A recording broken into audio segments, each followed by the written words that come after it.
Salut à tous et à toutes, j'espère que vous allez bien. Si aujourd'hui on se retrouve, c'est pour une présentation de réplique, à savoir le SMC9 de chez G&G. Donc on se retrouve ici avec une réplique de type GBBR, donc Gas Blowback Rifle, car on a donc une réplique qui tire avec un système de propulsion à gaz et qui a donc un effet de recul au moment du tir. Tout d'abord, j'aimerais remercier Lucas de chez Central Airsoft de m'avoir gracieusement prêté cette réplique. Donc vous pouvez la retrouver sur leur site pour un prix de 299 €. On va donc commencer l'ouverture de la boîte. Dans la boîte, on va donc retrouver les différents manuels utilisateurs. Ici, un attache-sangle de QD qu'on pourra accrocher à la réplique. Un de déloader transparent avec un embout spécifique pour le chargeur. Un talon de crosse que vous allez pouvoir changer. Un chargeur grande capacité. Et le SMC9 en tant que tel.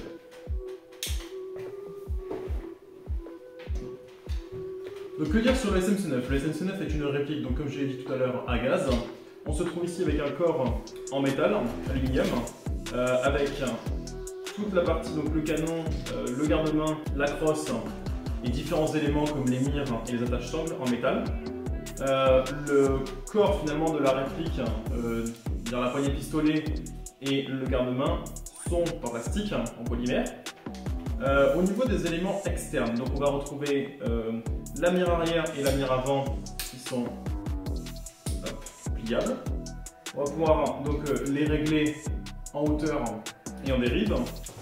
On va ensuite retrouver de chaque côté donc, un port d'éjection qui veut donc se décaler en tirant sur les ressorts. A noter que le dust cover de droite s'ouvre automatiquement lorsqu'on arme la culasse. Par contre, celui de gauche, vous venez l'ouvrir manuellement. Voilà. On va retrouver de chaque côté donc une poignée de chargement qui va permettre d'armer la culasse. Le levier d'éjection du chargeur est lui aussi ambidextre. Il se trouve au niveau de la détente, juste en dessous. On a aussi de chaque côté le levier de maintien de la culasse qui nous permet donc de la maintenir ou de le faire repartir. Ici. Uniquement du côté gauche, on va trouver le bouton pour replier la crosse. Alors la crosse ne vient pas se clipser sur quoi que ce soit, c'est un aimant qui se trouve au niveau du talon de crosse et qui se trouve ensuite sur le côté droit de la réplique. A noter que pour vous mettre en mode semi-auto, vous devez appuyer sur le bouton de droite et pour repasser en mode automatique, vous devez appuyer sur le bouton à gauche. En fait, finalement, le bouton ne fait que passer d'un côté à l'autre. Donc pour vous mettre en mode sécurité, il va falloir faire passer le bouton de gauche à droite, ici. On l'applique, on ne peut pas tirer, on fait passer à gauche, et la détente est libre. Dans les éléments extérieurs de la réplique, on va donc noter donc sur le côté un rail M-Lock, où vous allez pouvoir venir installer vos accessoires comme des poignées, et sur le dessus un rail de type Picatinny. On va maintenant venir sur l'attache-sangle QD dont j'ai parlé tout à l'heure.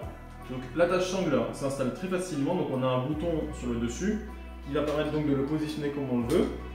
Une fois qu'il est positionné dans l'angle que vous voulez, vous allez appuyer sur le bouton pour le clipser.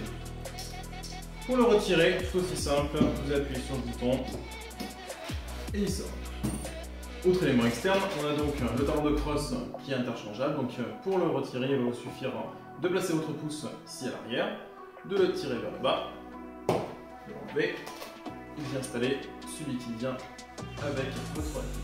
À l'arrière du talon de crosse, la clé de réglage du hop-up qui s'insère et se retire ainsi. Comme je vous l'ai dit tout à l'heure, donc on a un rail type Picatinny sur le dessus, sur lequel vous allez pouvoir installer donc vos différents accessoires. Typiquement, on va pouvoir y installer une optique. Vous avez donc toute la longueur pour l'installer. Vous pouvez même installer des lunettes avec plus fort grossissement si ça vous intéresse. Au niveau de la customisation, on va avoir ici un frein de bouche que vous allez pouvoir retirer. Pour retirer le frein de bouche, il y a une installation aussi ou un traceur. La manœuvre n'est pas particulière, mais elle est relativement simple. Donc vous allez vous saisir du frein de bouche et le tourner. Vous allez sentir en fait tout le canon externe venir avec. C'est tout à fait normal. Voilà, il sort tout seul. Une fois le canon externe retiré, vous allez venir trouver sur le frein de bouche une petite vis que vous allez pouvoir retirer avec une clé Allen de 1,5. Une fois la petite vis retirée, vous allez pouvoir donc dévisser le frein de bouche et venir installer votre accessoire en 14 mm. Une fois l'accessoire installé, vous allez pouvoir revisser votre canon externe et voilà votre accessoire en 14 mm installé. On va donc passer maintenant au test de tir.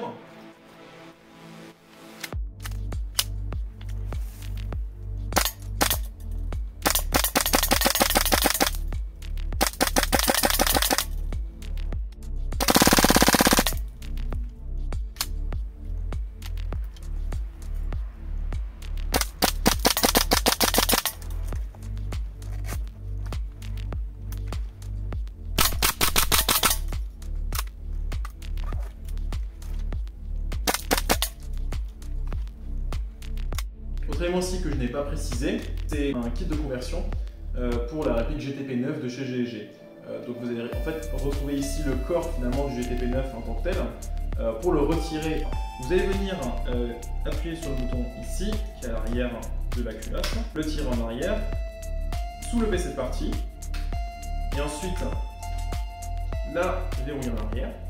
Puis vous allez trouver les deux ergots qui se trouvent devant la détente, tirer dessus, et venir faire glisser votre réplique en arrière. Et donc ici on se retrouve avec les éléments séparés, donc le kit de conversion et le corps du GTP9.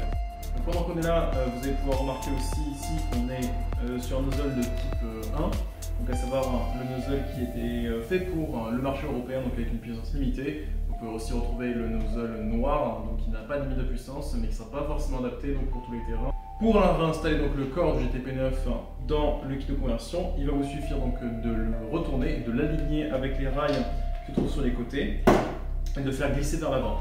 C'est un peu un coup de main à prendre, mais avec le temps, ça finit par devenir relativement naturel. Voilà. Une fois qu'il est mis en place, vous allez pouvoir donc, comme tout à l'heure, venir tirer la languette vers l'arrière et la repousser vers l'avant une fois que c'est verrouillé. Et donc on se retrouve avec le GTP9 dans le kit de conversion SMC9. On va maintenant passer donc au point positif et au point négatif de la réplique. Point positif, j'aime beaucoup les matériaux qui ont été utilisés pour cette réplique. Donc un corps finalement du SMC9 en aluminium de très bonne qualité avec un talon de crosse en caoutchouc qui est très agréable. Point positif aussi donc le fait qu'on puisse customiser autant le frein de bouche et le fait qu'on puisse rajouter des accessoires sur la réplique Atimi et sur les rails M-Lock. Outre point positif, le GVBR. Le côté réaliste de la réplique lorsqu'on en tire avec.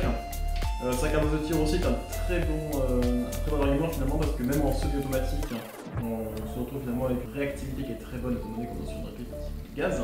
Autre point positif, la plupart des contrôles sont ambidextres, ce qui permet finalement aux personnes qui sont gauchères d'utiliser la réplique aussi bien que les personnes droitières.